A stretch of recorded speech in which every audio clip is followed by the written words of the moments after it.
No lights. It was the sort of thing that just didn't happen. Cars didn't just break down, not on empty roads with dirt shoulders, and certainly not at night. When she'd set out from the last town, maybe 40 minutes back, she hadn't worried about the funny sounds the car was making. It would make it to her cousin's cabin. It just would. But it didn't. When she'd called the nearest tow truck, an automated voice had informed her that she'd have to wait for the morning. 5 more increasingly frantic calls had turned up nothing better. She would have to wait out the night. As she was trying to figure out the closest the back seat would let her get to lying down, she heard a light, careful knock from outside the car. Alarmed, she sat up. It took her a few seconds to even see that, cloaked in the dark, there was a figure standing near the passenger window. She clicked the car's lights back on, and instantly the figure backed up. She could see a silhouette only. A woman, tall, wearing a dress and some sort of cloak or veil. Her head was turned towards the ground, hiding the face entirely. She rolled the window down about halfway. "Can I help you?"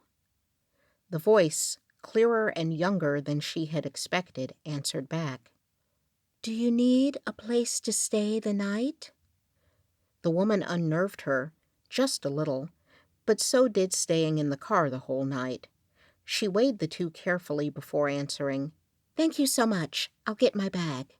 "Do what you need," said the woman, with just a little bit of an accent she couldn't quite place. "Only no lights." She paused. "No lights?" "That's the rule." She stepped out of the car and circled to the trunk, all the while desperately trying to explain the situation away.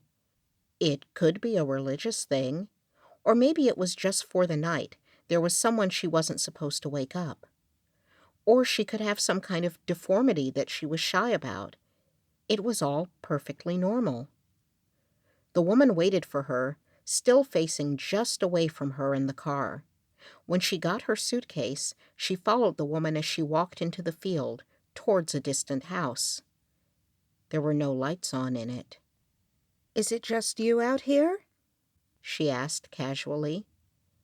"No," the woman said. Together they came to the house. It was 1 story tall, with a corrugated metal roof.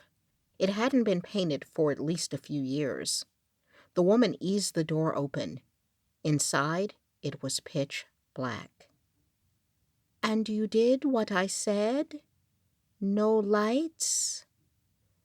"No lights," she repeated, although as she did, her finger snuck into her pocket and touched the lighter she always carried there. "Can I ask—" "It's the rule," the woman said and gestured her in. As she entered the small house, she found herself entirely blind. Only the creak of the wooden floor under her shoes and a faint but unpleasant smell she couldn't place told her anything about where she was. "I've brought a guest," the woman called out loudly as the door closed, startling her slightly. "We'll have something to eat. You'll be glad."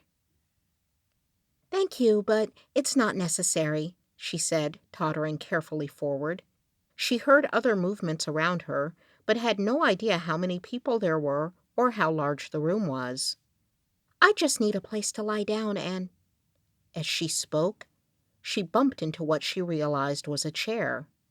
Slowly, as her eyes adjusted to the light, she became aware of a long table, with many figures sitting or standing around it.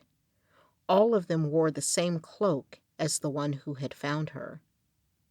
"Eat," said a voice she didn't recognize, laying a plate in front of her on the table.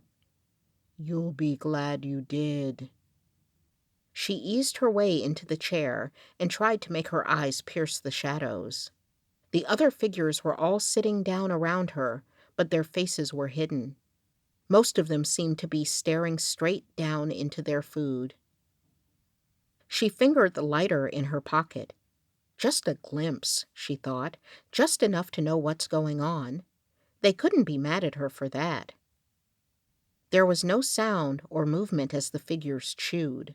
They lifted the food into the shadows of their faces, then dropped their fork back to the dish. Her hand found her own fork, and she hesitantly smelled a bite of the food. It had none of the unpleasant odor. When she finally tasted it, it was good, soft and almost sweet in an odd way. "Is it always dark like this?" she asked.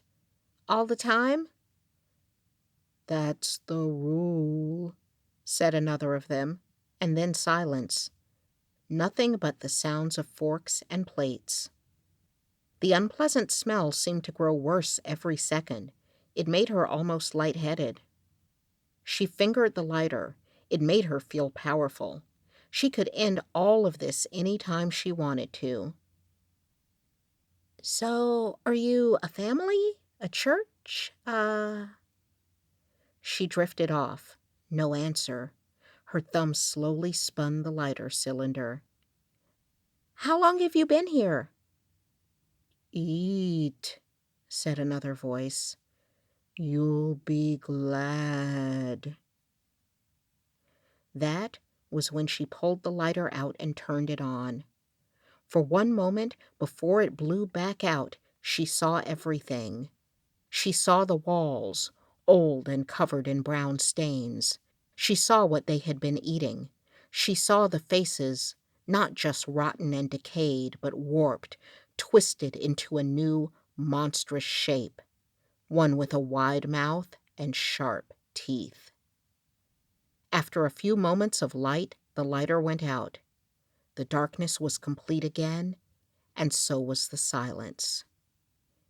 "Too bad," said a new voice, the last she ever heard. "If you had just followed the rule."